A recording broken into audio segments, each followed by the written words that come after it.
How to talk to sellers easier in wholesaling real estate for virtual wholesaling real estate. What's up, guys? Zach in here. And in today's video, I share some tips and tricks on how to just talk to sellers a lot easier and better in virtual wholesaling so you can start closing your motivated sellers. Before I get into it, guys, remember you need to smash the like button and subscribe, get the most true value from me, and let's get in the video. Zach Ginn here. And dude, I got some people on deck. So let's see what you got here. Let's bring it on here. I got Alberto. You there? Yeah, I'm here. What's up? What's up, man? Not much. Get out of here. Get out of here. Guys, I took over the show. So nice. I want to kind of mix it up for you. It shouldn't matter who you're doing this with. And I listen into like everything. And so, guys, I taught Zach. So it's, now you got to kind of the old guy here. So we're doing acquisitions. So let's just jump into it. So tell me what market you're in, Alberto, and kind of like what you really want to work on. Sure. So I'm in two markets. I work in Indianapolis, and after like 7 o'clock, I'll jump to Las Vegas just so I can be on the phone as long as I can. And I'm having more luck in Indianapolis. Las Vegas is pretty hard. I haven't had any leads there. So I paired up with someone in Indianapolis about 3 years ago, and I'm not going to share his name, but he's absolutely huge there now. And he was in the exact same position for you. He was struggling a little bit. Everything I tell you guys, I'm going to share the exact same information with you. So I love the Indianapolis market. It is prime. Prices are good. Stuff moves quick. Las Vegas, I agree with you, but it's kind of like Florida. So what's your, how long you been doing this for? Almost 6 months. Actually, I started in June. So it's been however many months. And how's it been coming along? No deals. I had one so close.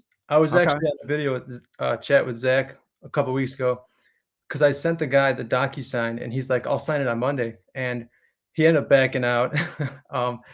He basically, I don't know what happened, but I learned a lot from that. I learned a lot from that deal. I think because it was my first one, I was really nervous. I was confident, but he might have like sensed like maybe this guy's new or something. So anytime you get that, they're probably going to have like red flags going up in their head, so. Everybody's got to get through their first deal. So I was no different. I was just as nervous as you. There's no difference in it. So just keep doing what you're doing. It's so where do you reside, Alberto? I'm in Chicago, Okay. I would love to be in this market, but I need a real estate license. So that's not okay. So I heard Jojo earlier. I'm sure he's doing some virtual marketing. But when you have that person that's just not following up, like they won't sign. Here's a tactic that we still often use to this day. So if Jojo, you hear the speakers on, listen. If someone just will avoid your DocuSign or they're avoiding your person show up, hire either a local person or even a notary and shotgun and send them on a date. Because a lot of people agree to the date and then they won't show up. A paid notary will go out of their way to make sure they get a signature for you. So it's a strategy to cost you $75 to $100, but sometimes it's worth it. So especially if you're doing it virtually. So just an idea when they're avoiding your DocuSign and stuff like that, set a hard date and have someone show up. And when they know they're there to show up and the guy confronts them, they're going to sign the deal or they're never going to talk to you again. So, So why don't we dive into it? So if you want to call me, it's regardless whatever market is. Sure. And let me see if I can help you out. So do like a role play. Is that what we're doing? Yeah. And remember, it's first of all, I give you guys a ton of credit to come on here publicly and do this. But if you can handle like this scrutiny, it will make dealing with the sellers a heck of a lot easier. And remember, you're not paying me and Zach, and we want you to win. So the only way you can screw this up is if you don't talk. Right. Okay. So go ahead and ring my phone. All right. Ring. Hello. Hi. Is this the owner of 1120 South High School Road? Yeah, it's me. Hi, sir. I'm a real estate home buyer in the area. I was just calling to see if you were interested in a cash offer for your property. What is this, like one of those Zillow deals or what is it? No, I'm a local investor, and we buy our properties cash, and we pay closing costs and real estate fees. If you were looking to sell your property, I mean, it'd be nice to sell it. I mean, I've talked it a couple times to my wife, but honestly, the house it's got a few issues to be honest with you. So I don't know if it's something you'd be interested in. what kind of issues does it have? It's just, you know, dude, to be honest, I don't want to go in like all my personal details, but Sure. I'm not working and I ain't got a lot of money. And I'm gonna have to figure some sort of we've talked about like downgrading it just to a smaller house to minimize some of our bills. So I the roof's older and I got a few leaks and the kitchen's got a few issues. And I don't know how much time you got, but I could go on forever about this stuff. No, I mean, I understand your situation, and I'm sorry to hear about what's going on right now. And I'm on the phone all day. I hear all kinds of stuff, so don't be discouraged. Um, I'd love to help you out. I'd love to take this property off your hands and help you out financially. So, um, you know, can you tell me a little bit more about the condition? You mentioned the roof is older. Do you have any? It's rough. I mean, dude, it's rough. Like I don't even bring my friends around here Oh, anymore. geez. So um yeah, I had a contract where I was working and the quote was 2 years ago about 20 grand. And it's probably a lot more than that now, to be honest with you. So About $20,000. Okay. yeah, I mean, the realtors all freaked out when we talked to them originally putting on the market. So, Wow. it is what it is. Most people don't want to buy houses like this. Well, we do. You came to the right place. Um, so can you tell me a little more about, do you have any plans to go somewhere else? Like after you leave this property, do you want to move to a different city or state? Well, to be honest with you, we got kind of so frustrated with the condition of the house, we kind of just stopped thinking about it. So my plans are if we sell this, I'm probably going to go stay out with my brother till I can get back on my feet.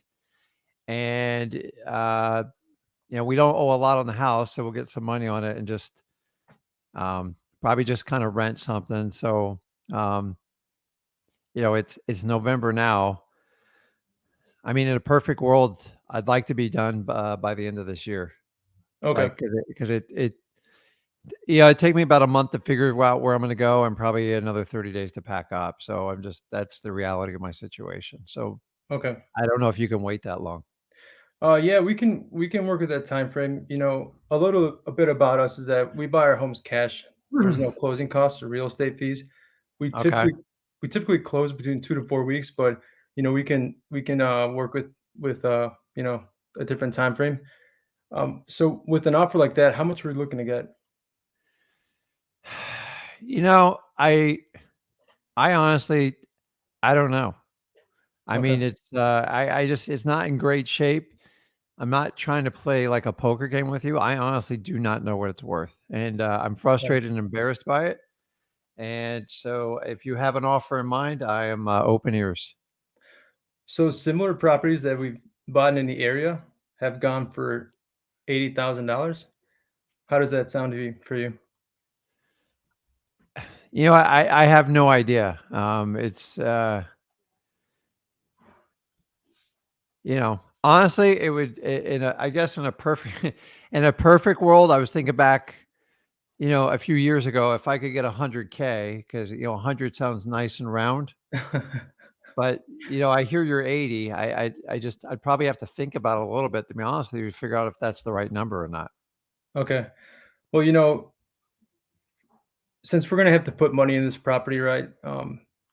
Repair it, remodel it. That's where we get the price from. And if you want to work with $80,000, I'd be glad to move forward with you. Maybe if you want to talk to your wife or somebody else, think about it and get back to me. Yeah. Can you give me a day or two? Sure. Can I call you back in tomorrow at a certain time? Yeah, I just don't call before like 11 a.m. I like to sleep. How about 12 noon? Can I call you at 12? Yeah, it's fine, but don't. Yeah, let's just plan on like noon. So you're gonna call from this number? I'll call from this number. Again, my name is Alberto. So Okay. All Okay. And right, what was so your name again? Alberto. Okay, Alberto. Any more questions? Nah, I got to sit down and like talk to my wife. I don't want to like shock and awe her, but I've been scratching my head for this for a while. So we need to kind of, um, go through this process. So let me talk to her. And then when you call tomorrow, I'll probably have a bunch of questions for you. Sure. Yeah, I know it's a big decision, and we want to make this as easy as possible for you. So, by all means, if you have any questions or you want to call me at any time, let me know. Okay. Okay. I appreciate it. Thank you. All right. Thank you. Bye. Okay. So, so what do you think, Alberto? What do you think your strong point and your weak points are? Well, what I've experienced is like sometimes like sharing the price or like, it has been that hard for me. I don't know how it comes off, but it's like trying to explain why I have that price, because Mm. at the end of the day, it's like I'm trying to make money, and it's like I'm not going to hide that, but I don't want to make it seem like, well, I need to make money out of this deal. Like I want to make it seem like it's a fair price. So I'm not really good at estimating the repair cost over the phone, since I'm doing it virtually. I No, think I get better the more I yeah, do it. you're going to be guessing. So let me give you a couple pointers from what I see. And this is about constructive criticism to make you better. Absolutely. Number one, you gotta find a way to connect with them a little bit quicker because Yeah. it's an awkward guys. That first 30 seconds on the phone, it's brutally awkward, and it's your job to take that awkwardness away. Now, I don't want you to be someone you're not. If you're not like a naturally funny guy, don't try to crack a joke because it'll probably blow up on you. So a couple little things is um, you didn't use now it's me, but like whoever, you guys got to use the seller's name till you're sick of saying it. You know Okay. why? Because when I say Alberto, you pay attention. No matter where you are, it brings you back center focused. So think back when you're in when we were all in school and the teacher like ripped your name, Alberto, up front, up front. And it is a natural calling. You guys got to use the name a lot. Rick, hey Rick, hey Rick, I have a question. If you start out with it, you abuse it to death. People just love to hear their names. It's an Yeah. ego thing, and it's when I scream Alberto, no matter where you're at, you're gonna snap your head around. So number one, use the name a lot more, and just get comfortable. And as Zach teaches you guys before, just have a conversation. Alberto, I agree with you. At the end of the day, I do want to make money and get to the business end. But if you try to treat it too transactional, Yeah. it like you're just a number, like when it comes down to it. So just try to have some more small talk that flows. Yeah. And every now and then, if it's not going the way you want, take a little bit of a risk and ask them a question. Hey, Rick, what is it like you really enjoy doing? Like what makes you really happy? And just see if it'll change the conversation because they're used to people calling them all day and just beating the, like, Yeah. kind of get into it. So once you got in the conversation, you were fine. And remember, like, so if you guys are on with me and Zach, um, don't look in the screen because when you guys are making phone calls, you're not looking at someone. So you don't act naturally when you're looking. So as you notice when I'm talking, I look away because I don't want to start laughing or do anything crazy. When you get the price, you build really good rapport. And then you got to bridge to the fun part, which is always the price. And by the way, you never get it completely right over the phone. In a perfect world, you can go see them belly to belly, but you're doing it virtually. So you got to sharpen up every word you say on the phone. So when you get to the price, the technique when they won't give you the price, you've got to find a way to pull them in the conversation without you just flat out laying the number out. Sometimes you just have to do it, and I get it. But a lot of times when I go, hey, Rick, hey, what are you looking to get out of this? Like, what do you need? I never ask them what they're selling it for, what the ask price is. Those are like trigger words. And when they say, I don't know, you tell me. It's just a nice way of saying, you show your cards, I'm not showing mine. Just volley it to them. And it's a really, really simple technique because That people can't works. stand this. And just say, listen, Rick, I know you don't know what it's worth, but if you knew what it's worth, give me a ballpark. And it sounds really strange. The words don't even make sense, but all you did was serve the ball back over the court. It's like a tennis match. And they go, nah, I really don't know. Now, if you do it the second time, you're politely putting pressure on them and they'll answer you. Nah, I really don't know, Alberto. Well, I tell you what, Rick. Just give me a ballpark. Just give me your wildest guess, and just entertain me here. Just get it going somewhere, because if sh- if if I spit out like 75 and you were thinking 70, like, this is going to be easy. What if If I spit out 150 and you're thinking 50, you got a little bit of a wild ride coming. what And if they say you called me? what's that? What if they say, like, you're trying to volley it and they're like, "Well, you called me." Yeah, What's no, I'm your just offer? I'm just trying to help you out. So whenever you have a question, the simplest thing is, and you guys are listening, if you're just trying to like buy time and trying to figure out what you're going to say, talk a little slower. Remember, it's a conversation. It's not a script. Scripts are like, you just got to memorize four basic things. And then, so if when I was new, I didn't know what I was saying. I go, Alberto, that's a great question. And I am glad you brought it to my attention, because I want to address it right away. That at least gives me 10 seconds to kind of reel in my head, like, okay, how am I going to come back on this? So you're just like every other person, just like I was when I first did an offer. When you go to put the price on, you start to drag it out and you make it slow and you make it tense. You got to find a way just to take the edge off of that. So just so I go, hey, we all agree if the other person gives you a price, it kind of gives you a bookmark which way this thing's going to go. Now I tell you what, when you say, "Hey Rick, what's your house worth?" I say it's 250, and you're thinking like 50. You're like, "Oh God," like, I'm not going to kill myself. I'm just going to see if there's any opening or rooms. Keep in mind, you're still a stranger to them. They're trying to tell you like their worst financial crisis, and you're trying to figure it out. So just try the volley technique. I'm telling you, it works. Listen, Rick. I know you don't know, but just give me a wild guess. Just give me a ballpark. Like, what do you think? And I'm sure you have a computer and you've pulled it up somewhere, right? And then if the number is absolutely crazy, hey Rick, how'd you come up with that number? And just shut up and see what they say, because you've got to get inside their head. But listen, you got to take the time to build a rapport to make sure it's connection. Alberta, I'm sure you got a lot of friends. Would you prefer to do business with friends or an absolute stranger? With friends. So become their friend. I don't care how much time it takes you. Listen, if she's asking 300 or 400 and the property's worth like 75, then like don't spend a lot of time and decide if you want to put them in your follow up. But so use the name more often and connect with them. And if it's with the price, just find a way to get to it faster without that major stall, because it's Yeah. like you make me like I get tense hearing you do that. I'm like, are you going to spit the price out? Like, what's the number? Like, is it that bad of an offer? So I'm thinking the offer is going to be so bad you're embarrassed to say it. So another way you can do it, it's much more challenging on the phone, but if you're belly to belly, you can do the kind of the third party thing. I go, well, like don't shoot the messenger, but I was thinking like I got like 50 grand ready to go. Is that something you would entertain, or is it you're just not interested in it at all? You take the awkwardness and you put it on you, but they can't see you. So you have to have that really awkward. So you got a good enough pause, you could probably get away with it. Now, if they go, F you, you're absolutely nuts, and go, yeah, that's what I thought. But realistically, what do you think you need to get to make this deal work? Knowing the house needs repairs, you can't put it on the market, and we can give you an all cash offer and close on the date of your choice. What do you think would work? So I think you're there. You just work on the beginning, use their name a lot. That'll help you. And then if it's going very robotic, do something random to change them up.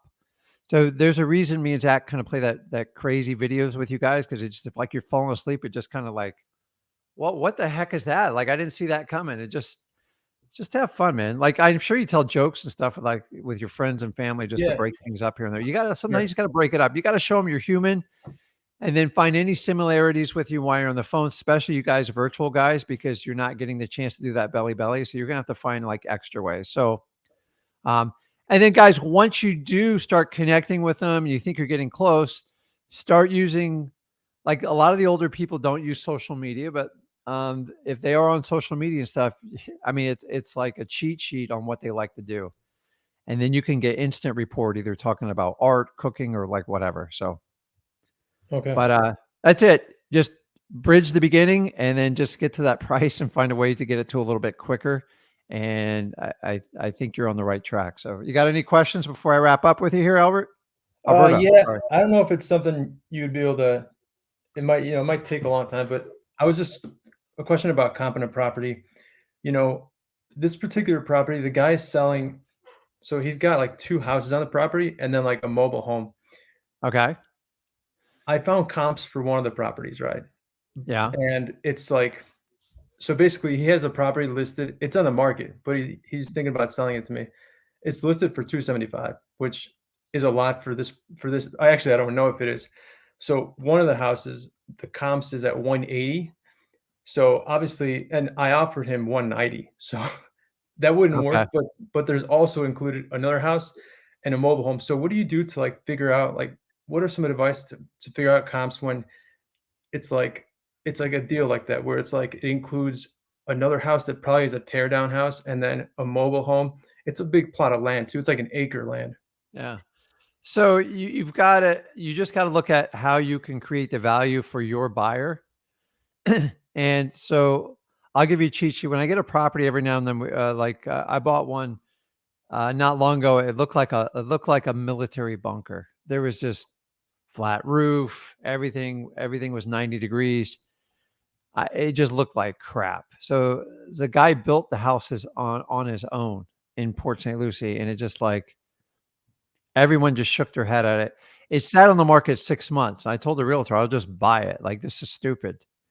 And she didn't understand, like, how wholesalers work. I mean, she wasted everyone's time.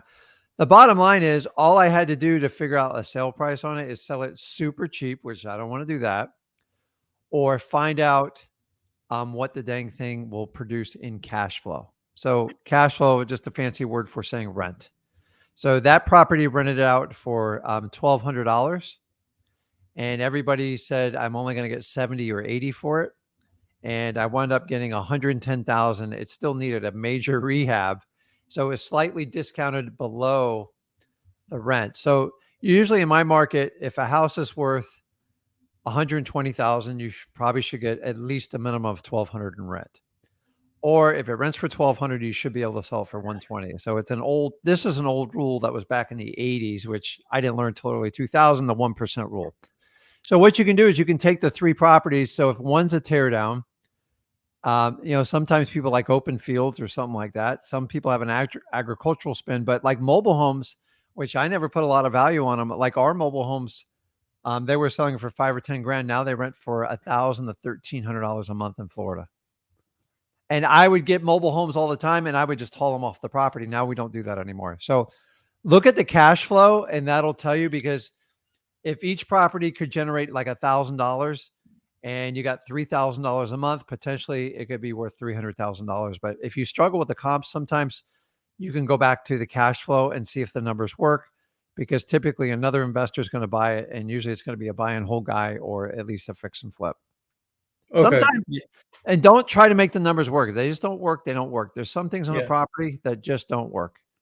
Yeah. That's what my fear was. It was like having a contract signed up, like, ready and then not being able to sell it to like an investor. So No, I mean, and if it's a really wild property, just make sure you've got, an out on it like 30 days, because you're pushing the envelope if it's not going to fit. So if you got to put it under contract, as long as he's not living it up and you're not really tying him up, then who cares? So yeah. okay, bud, I got to Thank help you. some more people out here. Good job, man. Thanks a lot. I really appreciate your Okay. help. Okay, we should like spin a wheel here. Boy, there's a lot of people. Thank you so much for watching that video today. If you want more free value for wholesaling real estate, remember to smash that like button and subscribe. Guys, if you want to join the best wholesaling real estate mentorship in the planet and join the wholesaling course that has the most people in it in the history of the world for wholesaling real estate, go to freewholesaling.com. It's free. There's no gimmicks. There's no upsells in this course. It is an absolute free wholesaling course. I've been told to charge thousands and thousands of dollars for it. I give it out for free. So like this video and subscribe. Join the movement for wholesaling real estate and go to freewholesaling.com and join my Wholesaling Houses for Real Facebook group. That is the largest mastermind in the country of like-minded wholesaling entrepreneurs who want to get connected absolutely for free and learn wholesaling real estate. Guys, I'll hope to see you there. Thank you so much, and I can't wait to see you in the next video. Have a blessed one.